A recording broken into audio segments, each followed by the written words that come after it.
ఉషోదయం ప్రేమించు కాపరి ఉషా కిరణాలు ఉదయకాలపు వాక్య ధ్యానమునకు మిమ్మల్ని ఆహ్వానిస్తున్నాం. ఈ కార్యక్రమం మీకు ఆశీర్వాదకరముగా ఉన్నదని విశ్వసిస్తున్నాం. ఈ ఉదయకాలపు దేవుని వాక్యములకి ప్రార్థనాపూర్వకంగా సిద్ధపడదాం. ప్రార్థన. మమ్మల్ని మిక్కిలిగా ప్రేమిస్తున్న పరలోకపు తండ్రి, ఈ ఉదయకాల సమయంలో నీ వాక్యము కొరకు వేచి ఉండగా మాతో మాట్లాడము. వినగలిగిన చెవిని, గ్రహించుకునే హృదయాన్ని మాకు అనుగ్రహించి నీ వైపు చూసి నాయన నడిచే కృపను దయచేయమని యేసు పరిశుద్ధ నామమున అడిగి వేడుకుంటున్నాను పరమ తండ్రి, ఆమేన్. ఈ ఉదయకాలపు వాక్య భాగము యెషయా గ్రంథము 59వ అధ్యాయము మొదటి 2 వచనములను చదువుకుందాం. రక్షింపనేరక యుండునట్లు యెహోవా హస్తము కురుచ కాలేదు, విననేరక యుండునట్లు ఆయన చెవులు మందము కాలేదు. మీ దోషములు మీకును మీ దేవునికి అడ్డముగా వచ్చెను. మీ పాపములు ఆయన ముఖమును మీకు మరుగుపరిచెను గనుక ఆయన ఆలకింపకున్నాడు. మనము చదివిన వాక్య భాగంలో ప్రవక్త చెప్పుచున్న మాట, దేవుని యొక్క హస్తము నీకు తన కృపను అనుగ్రహించకుండా కుర్చ కాలేదు, ఆయన చెవులు మందముగా లేవు. అయితే నీకు ఆయనకు మధ్యలో ఒక ఎడబాటును కలిగించే కార్యము ఉన్నది. అది ఏమిటంటే నీవు చేసిన అవిధేయత, నీ పాపములే నీకు ఆయనకు మధ్యలో నిలిచి ఉన్నాయి. అవి ఒక గోడలాగా దేవుని యొక్క కృప నీకు సమీపముగా రాకుండానట్లుగా అవి ఆటంకపరుస్తున్నాయని చెప్పటం చూడగలం.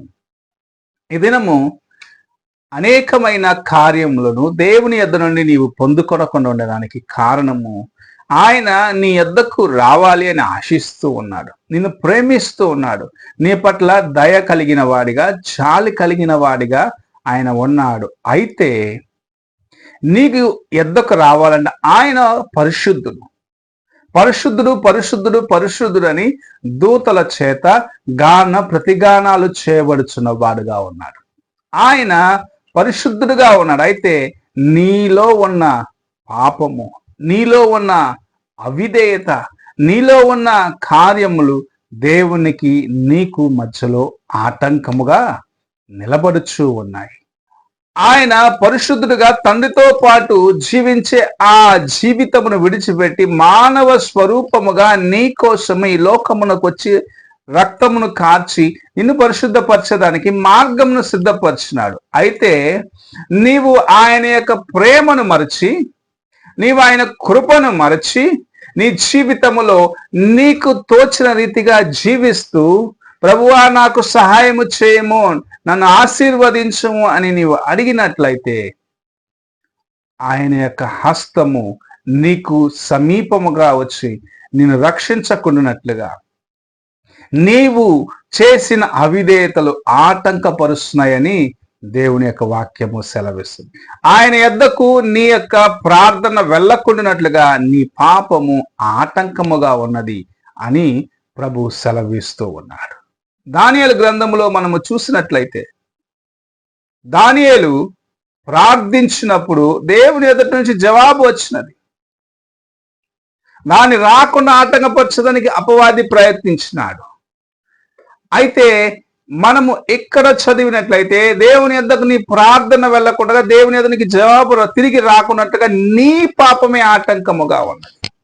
నీవు దేవుని యొక్క కృపను సంపాదించుకొనకున్నట్లుగా నీవు పాపమును, లేకపోతే పాప కార్యము నీలో నివసించేదాన్ని బట్టి నీవు దేవుని కృపకు దూరముగా ఉన్నావు. ఈ ఉదయకాల సమయమున ప్రభువు చెప్పుచున్న మాట, నేను నిన్ను ప్రేమిస్తూ ఉన్నాను, నీ కోసము సమస్తమును చేసినాను. తన కుమారుడైన యేసుక్రీస్తుని లోకమునకు పంపించి, తండ్రి అయిన దేవుడు ఆయన సిలువ మ్రానుపైన నీ కోసము నా కోసం బలిగా అర్పించి నీకు విమోచన కలిగించాలని ఆశించి నీకోసము సమస్తమును చేసినాడు. అయితే నీవు ఆయన రక్తము చేత కడుగుకొని నీ పాపములను మలినమును విడిచిపెట్టి దేవుని యొద్దకు రాకుండగా నీవెంతగా దేవుని ఎదుటి ఆశీర్వాదముల కోసము ప్రయత్నించినను సరే అవి నీకు సమీపముగా రాకున్నట్లుగా నీ పాపము, నీ అవిధేయత ఆటంకముగా ఉన్నదని ప్రభు హెచ్చరిస్తూ ఉన్నాడు. నీవు ఈ ఉదయ కాలమున నీ హృదయమును దేవుని యొక్క వాక్యము చేత కడుగుకొని, వాక్యము నీకు తెలియపరుస్తున్న కార్యములను నీవు నేర్చుకొని వాక్యానుసారముగా నడుచుకుంటూ, నీలో ఉన్న చిన్న చిన్న పొరపాట్లను సరిచేసుకుంటూ దేవుని ఎదుట విధేయుడిగా ఉన్నట్లయితే నిజముగా నీవు దేవుని కృపను నీ జీవితంలో అనుభవించగలవు. ఆయన నిన్ను ఎంతగా ప్రేమించి ఉన్నాడంటే నీకోసము సిలువలో తన ప్రాణమును అర్పించినాడు. ఆ ప్రేమ చేత నిన్ను ఆయన ప్రతి దినము వెంబడిస్తూ ఉన్నాడు.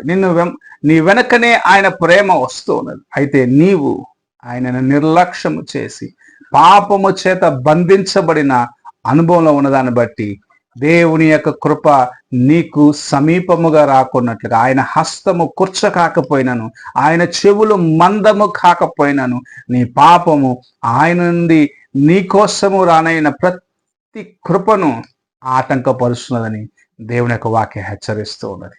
ఈ ఉదయకాలమున దేవుని కృపను నీవు సంపాదించుకోవాలంటే మొదటిగా నీ పాపములను ఒప్పుకొని విడిచిపెట్టాలి. నీ అవిధేయతను సరిచేసుకోవాలి. ఒంటరితనములో నీవు చేసిన కార్యములన్నిటిని ఒప్పుకొని విడిచిపెట్టాలి. అనేకులకు విరోధముగా నీవు చేసిన కార్యములను సరిచేసుకోవాలి. నీ హృదయమును దేవునికి ముందు యథార్థముగా కాపాడుకోవాలి. అప్పుడు ఆయన నిన్ను తన కృపచేత నింపి నిన్ను రక్షించేదానికి నీకు ఆయనకు మధ్యలో ఉన్న ఆటంకమైన నీ పాపపు గోడ పడిపోతుంది. నీవు దేవుని యొక్క కృపను సంపాదించుకొనగలవు. నీ ప్రార్థన ఆయన చెంతకు చేరతాయి.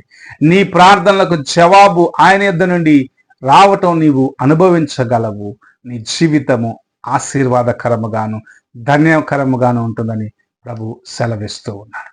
ఈ ఉదయకాల సమయమున నీవు ఎలాగున్నావు, నీ జీవితము ఎలాగున్నది అని ఒక్కసారి నిన్ను నీవు పరీక్షించుకో. దేవుని ఎదుట నీ హృదయమును సరిచేసుకో.